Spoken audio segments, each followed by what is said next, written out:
ہے کتنی کشش خانہ کعبہ تیرے اندر، ہے شائق دیدار تیرا سارا زمانہ، ہے تیری بدولت ہی تو سجدوں کا ٹھکانہ۔ ایک ایمان والے کی غیرت کے خلاف ہوتا ہے کہ وہ کسی لالچ کے اندر ایمان کو فروغ ایمان اور حیا لازم ملزوم ہے، لہذا ان کے اندر سے حیا کے مادے کو ختم کر دیا جائے، بے حیائی پیدا کر دی جائے۔ جیسے ہی بے حیائی آئے گی، جیسے ہی حیا ختم ہوگی تو حیا کے ساتھ ایمان بھی ختم ہو جائے گا، پھر ہمیں جنگوں کی ضرورت نہیں ہے، خود بخود مسلمان مغلوب ہوتے چلے جائیں۔ اور آج ایک بندہ آتا ہے، سرکاری نوکری پہ آتا ہے، نیا نیا افسر بنتا ہے، افسر بنا، ایک شخص اس کے پاس گیا، اسے جا کر کہتا ہے کہ جی یہ میری فائل ہے، میرا فلاں کام ہے، کرنے میں ٹائم لگے گا، ایسے نہیں ہوگا۔ اب آنے والا کہتا ہے کہ نہیں کچھ ہو جائے، کہتا ہے کہ نہیں مجھے جلدی کام چاہیے۔ وہ کہتا ہے کہ بھائی ابھی ٹائم نہیں، آپ کے 2 مہینے لگیں گے، اس ترتیب سے آپ نے کام کرنا ہے۔ وہ پھر کہتا ہے کہ نہیں چلو کچھ کر لیتے ہیں، جو کچھ مخصوص ہو جائے گا، فلاں کام ہوگا، فلاں کام ہوگا، اس طرح کے ہر معاشرے کے اندر آپ سمجھتے ہیں۔ آپ دیکھیے گا جب پہلی مرتبہ وہ آنے والا افسر کہتا ہے کہ ٹھیک ہے، وہ رشوت لینے کے لیے تیار نہیں ہوتا اس وقت، وہ رشوت کو غلط سمجھ رہا ہوتا ہے، لیکن آنے والوں سے مجبور کرتا ہے، ادھر ادھر دیکھتا ہے کہ مجھے دیکھ تو نہیں رہا۔ اس کے بعد یہ پھر اس کی طرف کہتا ہے کہ ٹھیک ہے۔ آپ دیکھیے گا جب یہ پہلی مرتبہ آنے والا افسر اس کے ہاتھ سے پیسے پکڑ رہا ہوتا ہے، اس کے جسم پر پسینہ ہوتا ہے، اس کے ہاتھوں میں کب کبھی ہوتی ہے، یہ گھبراہٹ کا شکار ہوتا ہے، ادھر ادھر دیکھ رہا ہوتا ہے، پکڑ تو لیتا ہے لیکن دلی طور پر اسے آر محسوس ہو رہی ہوتی ہے، میں اچھا کام نہیں کر رہا۔ بتاتا بچوں کو یہ آر محسوس کر رہا ہوتا ہے کہ کیا ہے کہ میں غلط نہ بتاؤں، میں رشوت کے پیسے لے کر آیا ہوں، لیکن ہوتا کیا ہے پھر چند سال گزرتے ہیں، آنے والا وہی شخص ہوتا ہے، 2 سال کے بعد وہ فائل لے کے آتا ہے، وہ کہتا ہے یہی بندہ جو پہلے دن زبان سے نام نکال کر ان کا ڈر رہا تھا، کب کبھی تھی اس کے ہاتھوں پر، آر محسوس کر رہا تھا، ادھر ادھر دیکھ رہا تھا، 2 سال کے بعد یہی شخص اپنے سارے عملے کے سامنے بیٹھ کر کہہ رہا ہوتا ہے کام ہو جائے گا، بتاؤ قائد اعظم کتنا بنے گا، بتاؤ کیا کرو گے، اس کو پہیے لگانے کے لیے کتنا کچھ دو گے۔ اس طرح کے مختلف کوڈ آپ سنتے ہیں، اسے پہیے لگانے ہیں، کام ہو جائے گا، اسے کہہ کے فلاں کام کرنا ہے۔ تو آپ سمجھ لیجئے جو پہلے دن اسے جو چیز روک رہی تھی اسے حیا کہا جاتا ہے، اور آج وہ حیا اس کے اندر سے ختم ہو چکی ہے۔ حیا اتنی قیمتی چیز ہے، انسان کو جب بھی گناہ سے روکنے والی چیز ہے، جس کے اندر حیا کا عنصر ہوگا، حیا کا مادہ ہوگا، وہ انسان اپنے گناہ سے رک جاتا ہے۔ ایک بچہ ہے گھر کے اندر، آپ اور ایک مثال میں واضح کرتا ہوں، بچہ سگریٹ نہیں پیتا، ایک دن کیا ہوا، یہ ڈرتا ہے،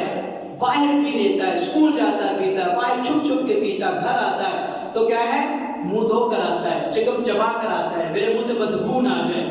ایک دن کیا ہوتا ہے، آہستہ آہستہ یہ کیا ہے کہ کپڑے اس کی ماں کپڑے اس کے دھونے کے لیے جیسے ہی کپڑے دیکھتی ہے، اس کی جیب سے سگریٹ کی ڈبی نکل آتی ہے،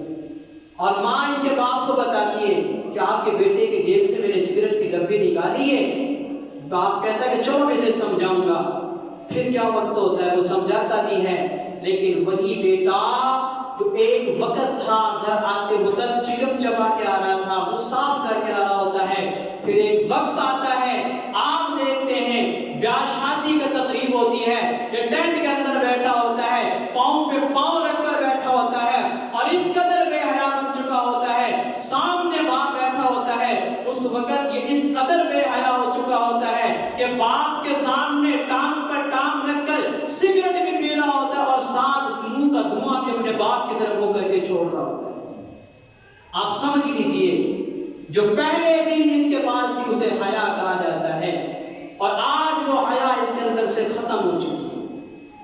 تو اپنی اولاد کے اندر، اپنے معاشرے کے اندر جہاں پر یہ حیا کا عنصر ہوگا، وہاں پر رشتہ داروں کی پاسداری بھی ہوگی، وہاں پر کیا ہے کہ حقوق کا خیال بھی رکھا جائے گا، وہاں پر اپنے آپ کو انسان گناہوں سے بھی بچائے گا۔ انسان یہ سوچ لے ہمارے گھر کے اندر ہماری بچیوں کے، ہماری بہنوں، ہماری ماؤں، ان کے سر سے کبھی دوپٹہ نہیں ہٹتا تھا. وہ چاہے ٹھیک ہے اور وہ نماز نہ پڑھے، روزہ نہ رکھے، کچھ بھی، لیکن اتنا حیا ضرور ہوتا تھا کہ سر پر دوپٹہ ہر بچی کے سر پہ ہوتا تھا. اس کے سر کے بعد کوئی ایسی عورت باہر سے آ جاتی کہ جس کے سر سے دوپٹہ ہٹ جاتا تو اسے بڑا معیوب سمجھا جاتا تھا، اس کے لیے کہیں اسے برا سمجھا جاتا تھا، کیونکہ حیا موجود تھی. آج کیا ہوتا ہے؟ آج ہمارے سب کے گھروں کے اندر حال کیا ہوتا ہے؟ شادی بیاہ کا موقع ہوتا ہے، وہی جو بچیاں ہوتی ہیں، ہماری بہنیں، ہماری مائیں، ہماری بیٹیاں ہمارے سامنے، ان کے سر پر دوپٹہ نہیں ہوتا. اب باپ کو کہے کہ مجھے محسوس نہیں ہوتا، وہ کہتا کہ جی کچھ نہیں ہو رہا، خوشی کا موقع ہے، چلو جی خوشی میں یہ سارے معاملات کرتے. یاد رکھیے گا وہ بچی جس کے دل میں حیا تھی اور اس حیا کی وجہ سے اس کے سر سے جو دوپٹہ نہیں ہٹتا تھا،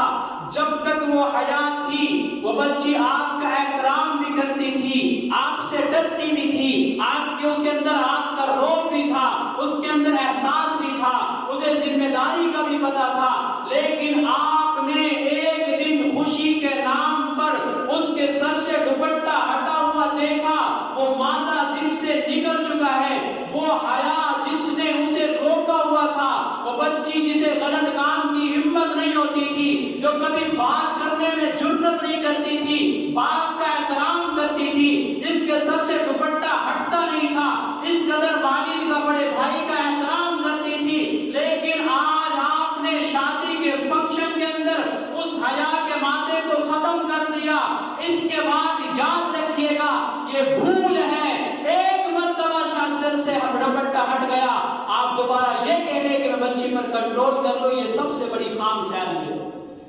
لم تستحی فافعل ما شئت،